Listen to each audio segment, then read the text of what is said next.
Atlantis didn't vanish, it collapsed, not by myth or war, but by its own brilliance. Alara remembers the glow of the inner circles, towers that shimmered from orbit, skiffs that danced along turquoise canals, the hum of progress vibrating through crystal streets. She was part of it, a scientist helping fuel the Republic's limitless energy. Atlantis had conquered the tides, drilled the ocean floor, and promised eternity. But now, centuries later, a capsule has surfaced. A warning, encoded in light. Ilara's voice clear, steady, urgent. If you're hearing this, we didn't listen in time. Beneath Atlantis's perfection, the sea was already rising.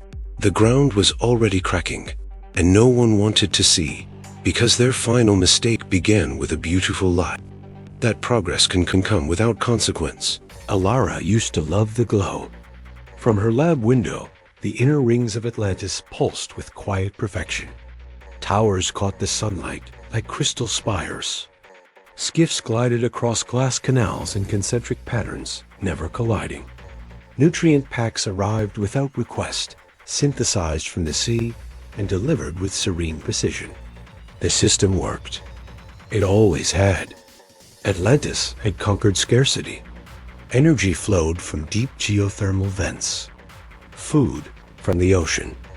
Every citizen in the upper rings had access to comfort beyond imagining. And Alara, one of the youngest lead systems engineers at the Academy, was tasked with making it all even more efficient. But then the data began to shift.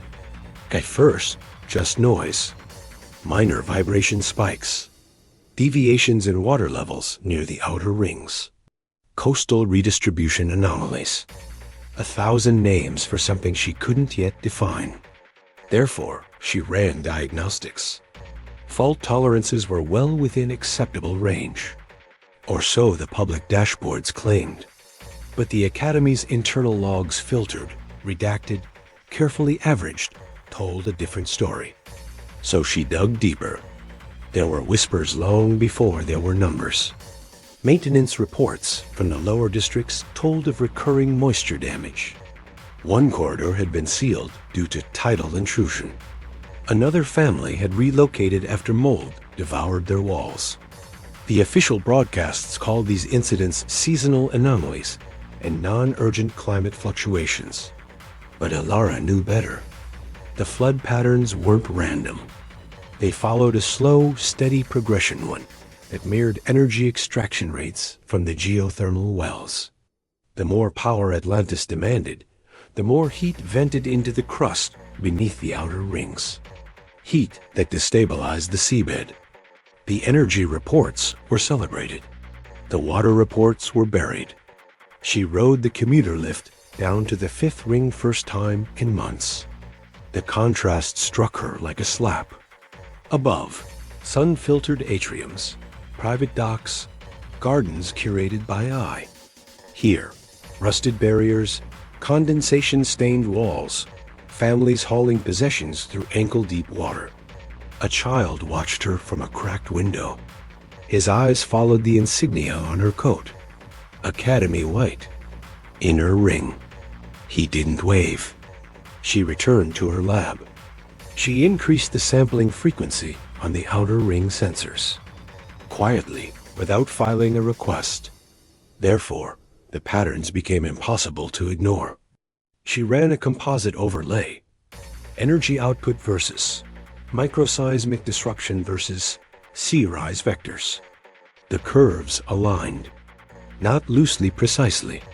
The more they extracted, the more they fractured the foundation. It wasn't just inequality. It was collapse in motion. And Atlantis was accelerating it. She drafted a preliminary report and presented it during the monthly Academy review. She kept her tone measured, avoided alarmism. Just numbers, models, conclusions. The outer districts are experiencing artificial thermal uplift. Geothermal extraction is breaching safety thresholds. The flooding is not natural. It is engineered by neglect. A silence followed. Then soft applause. A senior administrator smiled thinly. "Thank you, Alara. We'll circulate this with morale oversight." That was the moment she knew. Not that the city was doomed, that it would choose to be. Later that evening, her system access was reduced. Certain diagnostic tools became temporarily restricted. A calibration update locked her out of the geothermal live feed. She wasn't fired. That would raise questions. She was simply reassigned to a project on energy optimization for the inner districts. Efficient, polite, surgical. But Ilara didn't stop, because something had shifted inside her, something the models couldn't quantify. The glow outside her lab now felt artificial. The hum of the energy grid, once a source of pride, now sounded like a ticking clock. Atlantis was a miracle. Therefore, no one dared ask what it cost. The tremor hit at 2:17. Sharp. Silent. Lasted less than 2 seconds. Enough to rattle her instruments. Enough to freeze Ilara in place. The Academy's auto-calibrators flickered, then resumed as if nothing had happened. But the numbers on her screen didn't lie. Something had shifted beneath Atlantis. Not the usual background hum of urban tectonics. This was new. Clean. Sharp. Deep. So she ran the diagnostics again. Then again. The pattern was back. The low-frequency shudder, hidden in the substrata. A vibration that shouldn't exist unless the seabed was starting to shear. And every model she built said the same thing. The foundation is failing. She could have stopped there. Archived it. Blamed it on interference. But that's what everyone else was already doing. Instead, she traced the energy curves back through restricted logs she wasn't supposed to access. The geothermal wells were running hotter than reported. Extraction levels had silently jumped. Not by a lot, but enough to cause strain. Enough to bend rock. The deeper she looked, the more obvious it became. The Republic was cooking its own foundation. Quick question. When was the last time your city told you everything was fine, while quietly building seawalls? Therefore, she compiled the evidence. Correlated energy surges with flooding patterns in the outer rings. Mapped them onto seismic activity. Built a model. It wasn't just plausible. It was airtight. The city's energy needs were rising. The extraction responded. But that process released more heat into the seabed, destabilizing the ocean floor beneath Atlantis. That instability caused local tremors, triggering minor flooding, which required more power to run defenses, which demanded more extraction. A feedback loop. Self-inflicted. Every solution deepened the collapse. She titled her report, Geothermal Destabilization in the Atlantean Ring System, a compounding risk model. It never made it past the internal review board. At the Academy Council hearing, she showed them everything. The seismic curve trending exponential. The thinning lithosphere under the capital. The heat leakage into fault zones beneath the outer rings. Sulfur readings in water samples, signs of magma rising through new cracks. The tremors are not natural, she said. They're engineered. By us. She expected questions. She got silence. Then a soft, familiar response. Thank you, Ilara. We'll classify this under urban resilience. For public morale. But she wasn't done. They revoked her access. Reassigned her. Blacklisted the paper. A quiet burial. So she went underground literally. Late nights in the subnetwork vaults. Firewalls bypassed. Raw seismic streams. Unfiltered water chemistry. Satellite imaging. No supervision. No red tape. What she built next was worse than she imagined. Microfractures forming a lattice under the island. Magma bleeding into the crust. And a resonance pattern that echoed just one thing. Collapse. Not eventual. Imminent. Pause. You know the story, don't you? Someone sees the problem. Sounds the alarm. But the system's too invested, so it stays quiet. The question is, what part are you playing when the warning comes? Therefore, Alara escalated. She appealed directly to the High Council, not with metaphors, not with politics, just data. She showed them the charts, the scans, the sulfur, the resonance spike. It's all here. The flood, the tremors, the failure point. We built a miracle on fractured rock, and now it's coming apart. The council chamber was silent. The great communion crystal pulsed above them faint, slightly off rhythm. They looked at her and saw the risk. Not the scientific one, the social one. To admit she was right was to admit the dream was dying. So the next day, they denounced her. Her credentials revoked, her research sealed. And Atlantis carried on quiet, gleaming, doomed. That night, she stood by the canal. The water reflected the same crystalline shimmer as always. But now she knew. It wasn't serenity. It was signal noise before collapse. The hum beneath her feet was no longer a marvel. It was a warning. Ticking. The first sign was silence. Not the dramatic kind. No sirens. No alarms.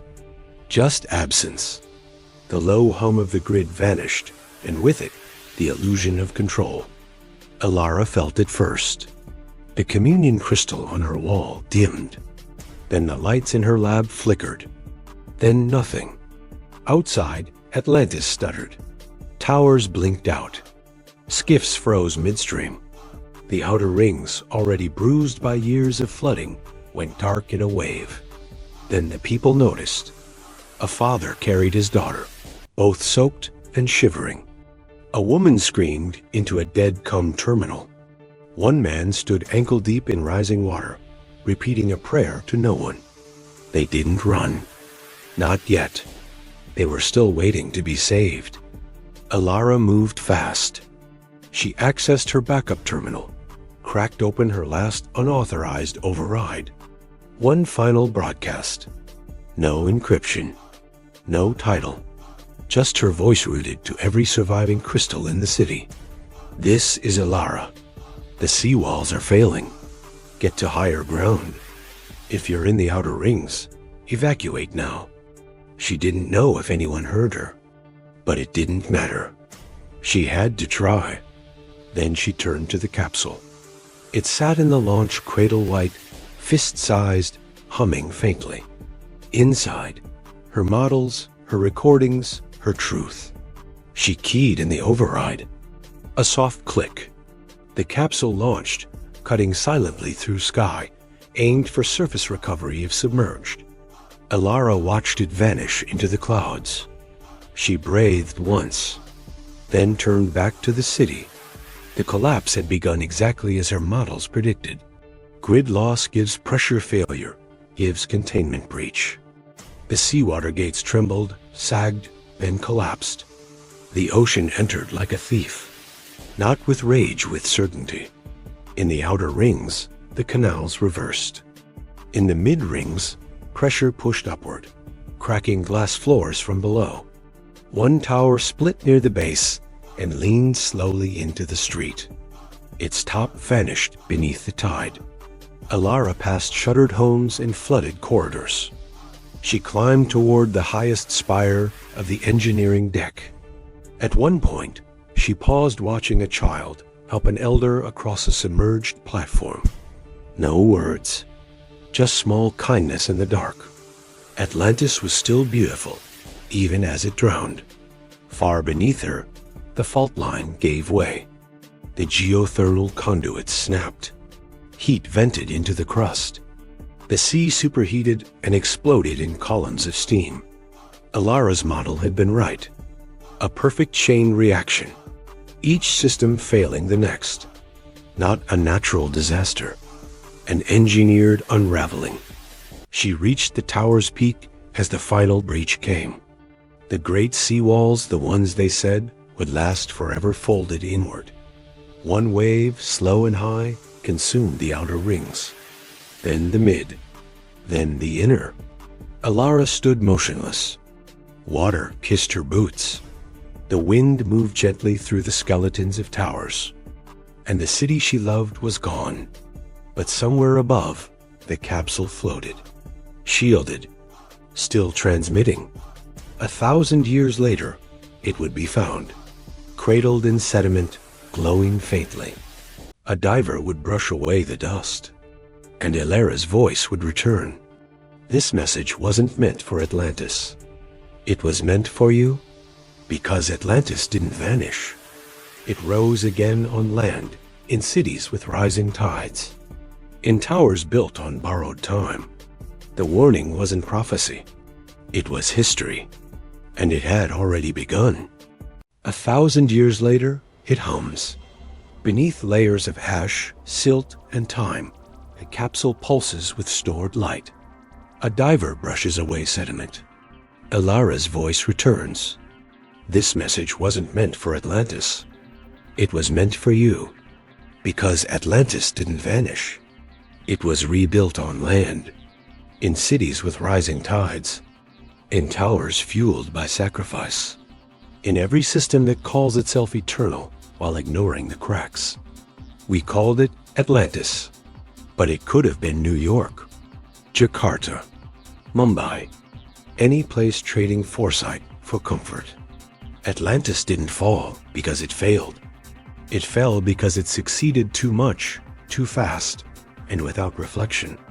The hum is back, but now it's ours. What warning are we ignoring right now? Drop your thoughts in the comments. I'll feature the most chilling ones next time. And if this made you think twice about progress, subscribe. We don't do mythology here. We surface buried truth.